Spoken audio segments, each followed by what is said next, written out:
ಬಂದಿದೆ.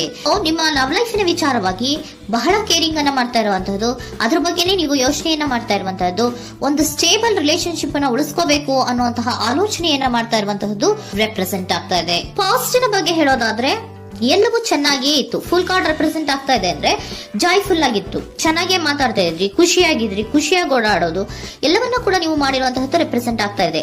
ಆದ್ರೆ ನೀವು ಯಾವಾಗ ಸೀರಿಯಸ್ ಆಗಿ ಕಮಿಟ್ಮೆಂಟ್ ಅನ್ನ ಕೇಳೋದಕ್ಕೆ ಶುರು ಮಾಡ್ತಿರೋ, ಅಥವಾ ನೀವ್ ಯಾವಾಗ ಸ್ವಲ್ಪ ಚೇಂಜಸ್ ಗಳನ್ನ ಮಾಡ್ಕೋ ಅಂತ ಹೇಳೋದಕ್ಕೆ ಶುರು ಮಾಡ್ತಿರೋ, ಅಥವಾ ನೀವು ಸ್ಪಷ್ಟವಾಗಿ ನಿಮ್ಮ ಲವ್ ಲೈಫಿನ ವಿಚಾರವಾಗಿ ಹೀಗೆ ಇರ್ಬೇಕು ಅಂತ ಯಾವಾಗ ಒಂದು ಗಡಿಗಳನ್ನ ಹಾಕೋಕೆ ಶುರು ಮಾಡ್ತಿರೋ, ಆಗ ನಿಮ್ಮ ಲವ್ ಲೈಫಿನ ವಿಚಾರದಲ್ಲಿ ಫೀಲಿಂಗ್ಗಳು ಲೆಫ್ಟ್ ಔಟ್ ಆಗುವಂತ ಸಾಧ್ಯತೆಗಳು ಇದ್ದಿರುವಂತಹದ್ದು ನಿಮ್ಮ ಪಾಸಿಟಿವ್ ನಲ್ಲಿ ರೆಪ್ರೆಸೆಂಟ್ ಆಗ್ತದೆ. ನೀವೇನಾದ್ರೂ ಹಾಗಿರ್ಬೇಕು ಹೀಗಿರ್ಬೇಕು ಅಂತ ಏನಾದ್ರೂ ನೀವು ಅವ್ರಿಗೆ ಹೇಳಿದ್ರೆ ಅವರು ನಿಮ್ಮಿಂದ ಸ್ವಲ್ಪ ಸ್ವಲ್ಪ ದೂರ ಹೋಗಿರುವಂತಹದ್ದು ರೆಪ್ರೆಸೆಂಟ್ ಆಗ್ತಾ ಇದೆ. ಯಾಕಂದ್ರೆ ನೀವು ಖುಷಿಯಾಗಿರ್ಬೇಕು, ಸಂತೋಷ ಆಗಿರ್ಬೇಕು ಅಷ್ಟನ್ನ ಮಾತ್ರನೇ ಅವರು ಎಕ್ಸ್ಪೆಕ್ಟ್ ಅನ್ನ ಮಾಡುವಂತಹದ್ದು. ಈಗ ಸದ್ಯದ ಮಟ್ಟಿಗೆ ಅವರು ನಿಮ್ಗೆ ಯಾವುದೇ ರೀತಿಯ ಸೀರಿಯಸ್ ಕಮಿಟ್ಮೆಂಟ್ ಗೆ ಒಳಗಾಗುವಂತ ಸಾಧ್ಯತೆಗಳು ಯಾವುದು ಇದ್ದಿರೋ ಮಟ್ಟಿಗೆ ನಿಮ್ಮ ಪಾಸ್ಟ್ ನಲ್ಲಿ ರೆಪ್ರೆಸೆಂಟ್ ಆಗ್ತಾ ಇಲ್ಲ. ಈ ಪರ್ಸನ್ ಏನು ಈ 4 ಕಾರ್ಡ್ ಬಂದಿದೆಯೋ, ಈ ಪರ್ಸನ್ ಸೀರಿಯಸ್ ಕಮಿಟ್ಮೆಂಟ್ ಗೆ ಸಿಗುವಂತಹ ಸಾಧ್ಯತೆಗಳು ಇದ್ದಿರೋ ಮಟ್ಟಿಗೆ ನಿಮ್ಮ ಪಾಸ್ಟ್ ನಲ್ಲಿ ಕಾಣಿಸ್ತಾ ಇಲ್ಲ. ಆಗ ಅವರಿಗೆ ಫೀಲಿಂಗ್ ಲೆಫ್ಟ್ ಔಟ್ ಆಗಿರುವಂತಹದ್ದು, ಅವರು ಸ್ವಲ್ಪ ಸ್ವಲ್ಪ ಚೇಂಜ್ ಆಗಿ ನಿಮ್ಮಿಂದ ದೂರ ಹೋಗಿರುವಂತಹದ್ದು ಈ ಕಾರ್ಡಿನಲ್ಲಿ ರೆಪ್ರೆಸೆಂಟ್ ಆಗ್ತಾ ಇದೆ. ಅಟ್ ದಿ ಪ್ರೆಸೆಂಟ್ ನಲ್ಲಿ ನಿಮಗೆ ಬಂದಿರುವಂತಹ ಕಾರ್ಡ್ ಏನು, ವೀಲ್ ಆಫ್ ಫಾರ್ಚೂನ್. ಬದಲಾವಣೆಯ ಮಾರ್ಗವನ್ನ ನೀವು ಹಿಡಿಬೇಕು, ಅಂದ್ರೆ ಬದಲಾವಣೆ ಆಗ್ಬೇಕು. ನೀವು ಅವರು ಸೀರಿಯಸ್ ಕಮಿಟ್ಮೆಂಟ್ ಅನ್ನ ಕೇಳಿದಾಗ ಅವರು ನಿಮ್ಮಿಂದ ದೂರ ಹೋಗಿದ್ದಾರೆ ಅಂದ್ರೆ ನೀವೇನ್ ಮಾಡ್ಬೇಕು, ಅಟ್ ದ ಪ್ರೆಸೆಂಟ್ ನಲ್ಲಿ ಬದಲಾವಣೆಯ ಮಾರ್ಗವನ್ನ ಹಿಡಿಬೇಕು. ಬದಲಾವಣೆಯ ಮಾರ್ಗವನ್ನ ಮಾಡ್ಕೊಳಕ್ಕೆ ಹೋಗ್ತೀರಾ, ಆದ್ರೆ ನಿಮ್ ಕೈಲಿ ಆಗ್ತಾ ಇಲ್ಲ. ಯಾಕಂದ್ರೆ ವೀಲ್ ಆಫ್ ಫಾರ್ಚೂನಿನ ಕ್ಲಾರಿಫಿಕೇಶನ್ ಕಾರ್ಡ್ ಬಂದಿರುವಂತಹದ್ದು ಯಾವುದು, ಡೆವಿಲ್ ಕಾರ್ಡ್ ರೆಪ್ರೆಸೆಂಟ್ ಆಗ್ತಾ ಇದೆ. ಡೆವಿಲ್ ಕಾರ್ಡ್ ಏನನ್ನ ರೆಪ್ರೆಸೆಂಟ್ ಮಾಡುತ್ತೆ, ಅಡಿಕ್ಷನ್ ಅನ್ನ ರೆಪ್ರೆಸೆಂಟ್ ಮಾಡುತ್ತೆ. ಯಾವಾಗ್ಲೂ ಅವರ ಬಗ್ಗೆನೇ ಯೋಚನೆ ಮಾಡ್ತಾ ಇರೋದು, ಅದ್ರ ಬಗ್ಗೆನೇ ಥಿಂಕ್ ಮಾಡ್ತಾ ಇರೋದು. ಸ್ವಲ್ಪ ಬದಲಾವಣೆ ಮಾಡ್ಕೊಳಕ್ ಹೋಗ್ತೀರಾ, ಮತ್ತೆ ಪುನಃ ವಾಪಸ್ ಹಿಂದಕ್ಕೆ ಬರ್ತೀರಾ, ಮತ್ತೆ ಆಲೋಚನೆಯನ್ನ ಮಾಡಕ್ಕೆ ಶುರು ಮಾಡ್ತೀರಾ. ಆ ಕಾರಣವಾಗಿಯೇ ನಿಮ್ಗೆ ನೋವುಗಳು ಆಗ್ತಾ ಇರುವಂತದ್ದು ಅಟ್ ಪ್ರೆಸೆಂಟ್ ನಲ್ಲೂ. ನೀವು ಬದಲಾವಣೆ ಆಗೋಕೆ ಹೋಗ್ತೀರಾ, ಎಲ್ಲಿ ಬದಲಾವಣೆ ಆಗ್ತಾ ಇದ್ದೀರಾ, ಎಲ್ಲಿ ಚೇಂಜಸ್ ಆಗ್ತಾ ಇದ್ದೀರಾ, ನೀವು ಆಗ್ತಾ ಇಲ್ಲ. ಯಾಕೆ ಹೇಳಿ, ನಿಮ್ಮಲ್ಲಿ ಅಡಿಕ್ಷನ್ ಗಳು ರೆಪ್ರೆಸೆಂಟ್ ಆಗ್ತಾ ಇದೆ. ತುಂಬಾ ಅಡಿಕ್ಷನ್ ಇರೋದ್ರಿಂದ, ನಿಮ್ಮ ಲವ್ ಲೈಫ್ ನ ವಿಚಾರವಾಗಿ ನೀವು ತುಂಬಾ ಅಡಿಕ್ಟ್ ಆಗಿರೋದ್ರಿಂದ ನೀವು ಯಾವುದೇ ರೀತಿಯ ಬದಲಾವಣೆಯನ್ನ ನೀವು ಮಾಡ್ಕೋತಿಲ್ಲ. ನಿಮ್ಮ ಲವ್ ಲೈಫ್ ನ ವಿಚಾರವಾಗಿ ನೀವು ಬದಲಾವಣೆಯನ್ನೇ ಮಾಡ್ಕೋತಾ ಇಲ್ಲ. ಅವ್ರು ಕಮಿಟ್ಮೆಂಟ್ ಕೊಟ್ಟಿಲ್ಲ, ಅವ್ರು ಹೋದ್ರು ಅಂದ್ಮೇಲೆ ನೀವು ಮುಂದೆ ಬರ್ಬೇಕು, ನಿಮ್ಮ ಜೀವನದಲ್ಲಿ ನೀವು ಮುಂದೆ ಬರ್ಬೇಕು. ಸೊ ನೀವು ಮುಂದೆ ಬರಕ್ ಹೋಗ್ತೀರಾ, ಆದ್ರೆ ಅಲ್ಲೇ ಸ್ಟ್ರಕ್ ಆಗ್ತಾ ಇರುವಂತಹದ್ದು ರೆಪ್ರೆಸೆಂಟ್ ಆಗ್ತಾ ಇದೆ.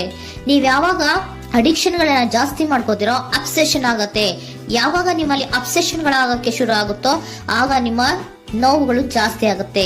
ಕಣ್ಣೀರಿಡೋದು, ನೋವನ್ನ ಪಡೋದು, ಸಂಕಟ ಪಡೋದು, ಪದೇ ಪದೇ ನೆನಪಿಸ್ಕೊಳ್ಳೋದು, ಅಳೋದು, ಆಗದೇ ಇಲ್ವೇನೋ ನನಗೆ ಅನ್ನುವಂತಹ ರೀತಿಯಲ್ಲಿ ಅಟ್ ಪ್ರೆಸೆಂಟ್ ನಲ್ಲಿ ಕೆಲವೊಬ್ರು ಇರುವಂತಹದ್ದು ರೆಪ್ರೆಸೆಂಟ್ ಆಗ್ತಾ ಇದೆ. ನೆಕ್ಸ್ಟ್ ಕಾರ್ಡ್ ಬಂದಿರುವಂತಹದ್ದು ಯಾವುದು, ಕ್ವೀನ್ ಆಫ್ ಪೆಂಟಿಕಲ್ಸ್ ಬಂದಿದೆ. ಸೊ ಕ್ವೀನ್ ಆಫ್ ಪೆಂಟಿಕಲ್ ಏನನ್ನ ರೆಪ್ರೆಸೆಂಟ್ ಮಾಡುತ್ತೆ, ನಿಮ್ಮನ್ನ ನೀವು ಗಮನವನ್ನ ಕೊಡಬೇಕು, ನಿಮ್ಮ ಕಡೆಗೆ ನೀವು ಹೆಚ್ಚು ಗಮನವನ್ನ ಕೊಡಬೇಕು. ಅವ್ರು ನಿಮ್ಗೆ ಸೀರಿಯಸ್ ಕಮಿಟ್ಮೆಂಟ್ ಕೊಡ್ಲಿಲ್ಲ, ಫೀಲಿಂಗ್ ಲೆಫ್ಟ್ ಔಟ್ ಆಯ್ತು, ಅವರು ದೂರ ಆಯ್ತು, ಹೋದ್ರು ಅಲ್ವಾ. ಸೊ ನೀವೇನ್ ಮಾಡ್ಬೇಕು, ನೀವು ನಿಮ್ ಕಡೆಗೆ ಗಮನವನ್ನ ಕೊಡಬೇಕು. ವೀಲ್ ಆಫ್ ಫಾರ್ಚೂನ್ ಅಂದ್ರೆ ಏನು, ನೀವು ಬದಲಾವಣೆಯ ಮಾರ್ಗವನ್ನ ಹಿಡಿಬೇಕು. ಬದಲಾವಣೆಯ ಮಾರ್ಗವನ್ನ ಮಾಡ್ಕೊಳ್ಳೋದಕ್ಕೆ ಹೋದ್ರೂ ಕೂಡ ಮತ್ತೆ ವಾಪಸ್ ಹಿಂದೆ ಬರೋದು, ಮತ್ತೆ ಅಡಿಕ್ಷನ್ ಆಗೋದು, ಮತ್ತೆ ನೆನಪಿಸ್ಕೊಳ್ಳುವಂತಹದ್ದು, ಮತ್ತೆ ನೋವನ್ನ ಪಡುವಂತಹದ್ದು ನಿಮ್ಮಲ್ಲಿ ರೆಪ್ರೆಸೆಂಟ್ ಆಗ್ತಾ ಇದೆ. ನೀವು ಈ ಅಡಿಕ್ಷನ್ ಗಳಿಂದ ನೀವು ಆಚೆ ಬರಬೇಕು ಅಂದ್ರೆ ನಿಮ್ಮನ್ನ ನೀವು ಬ್ಯುಸಿಯಾಗಿ ಇಟ್ಕೋಬೇಕು. ಟೈಮ್ ಇದ್ರೂ ಕೂಡ ಮತ್ತೆ ಪುನಃ ಹಿಂದೆ ಬಂದು ನೀವು ಆಲೋಚನೆ ಮಾಡುವಂತಹ ಸಾಧ್ಯತೆಗಳು ಇದೆ. ಅದಕ್ಕೆ ನೀವು ಅಟ್ ಪ್ರೆಸೆಂಟ್ ನಲ್ಲಿ ನೀವು ಆ ಫೀಲಿಂಗ್ ಇಂದ, ಈ ನೋವಿನಿಂದ ನೀವು ಆಚೆ ಬರ್ಬೇಕಂದ್ರೆ ನೀವೇನ್ ಮಾಡ್ಬೇಕು, ಸ್ವಲ್ಪ ಏನಾದ್ರೂ ಬ್ಯುಸಿ ಆಗ್ಬೇಕು, ಕೆಲಸಗಳನ್ನ ಮಾಡೋದಕ್ಕೆ ಶುರು ಮಾಡ್ಬೇಕು. ನಿಮಗೆ ಗೊತ್ತಿರುವಂತಹ ಯಾವ ಕೆಲಸವಾದ್ರೂ ಸರಿ, ನೀವು ಸ್ವಲ್ಪ ಬ್ಯುಸಿ ಆಗಿರೋದಕ್ಕೆ ಪ್ರಯತ್ನವನ್ನ ಮಾಡ್ತಾ ಇರುವಂತಹದ್ದು, ಮಾಡುವಂತಹದ್ದು ರೆಪ್ರೆಸೆಂಟ್ ಆಗ್ತಾ ಇದೆ. ಕೆಲವೊಬ್ರು ಮಾಡ್ತಾ ಇದ್ದೀರಾ, ಕೆಲವೊಬ್ರು ಮಾಡುವ ಕಡೆಗೆ ಆಲೋಚನೆಯನ್ನ ಮಾಡ್ತಾ ಇರುವಂತಹದ್ದು ಅಟ್ ಪ್ರೆಸೆಂಟ್ ನಲ್ಲಿ ರೆಪ್ರೆಸೆಂಟ್ ಆಗ್ತಾ ಇದೆ. ಇಮಿಡಿಯೇಟ್ ಫ್ಯೂಚರ್ ನಲ್ಲಿ ಏನ್ ರೆಪ್ರೆಸೆಂಟ್ ಆಗ್ತಾ ಇದೆ, ನೈಟ್ ಆಫ್ ಸೋರ್ಟ್ಸ್ ರೆಪ್ರೆಸೆಂಟ್ ಆಗ್ತಾ ಇದೆ. ನೀವು ಕ್ವಿಕ್ ಥಿಂಕಿಂಗ್ ಅನ್ನ ಮಾಡಿ ಏನೋ ಒಂದು ಆಕ್ಷನ್ ಅನ್ನ ತಗೋಬೇಕು ಅನ್ನೋದ ಆಲೋಚನೆಯನ್ನ ಮಾಡ್ತೀರಾ, ಬಹಳ ಫೋಕಸ್ ಅನ್ನ ಮಾಡ್ತೀರಾ ಒಂದು ವಿಚಾರವಾಗಿ, ಕ್ವಿಕ್ ಥಿಂಕಿಂಗ್ ಅನ್ನ ಮಾಡ್ಬೇಕು ಅಂತ. ಮತ್ತೆ ಪುನಃ ಏನ್ ಮಾಡ್ತೀರಾ, ನಿಮ್ಮ ಮುಂದೆ 2 ಆಪ್ಷನ್ಗಳು ಬಂದ್ಬಿಡುತ್ತೆ.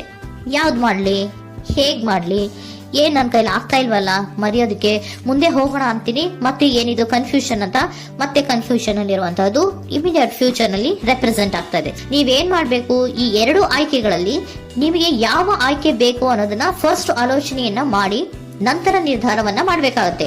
ಡಿಟರ್ಮಿನೇಷನ್ ಅಂಡ್ ಡೈರೆಕ್ಷನ್, ನಿರ್ಣಯವನ್ನ ಮಾಡಿ ಅದೇ ದಾರಿಯಲ್ಲಿ ನೀವು ಮುಂದೆ ಹೋಗ್ಬೇಕು ಈ ಆಲೋಚನೆಯನ್ನ ಮಾಡಬೇಕು.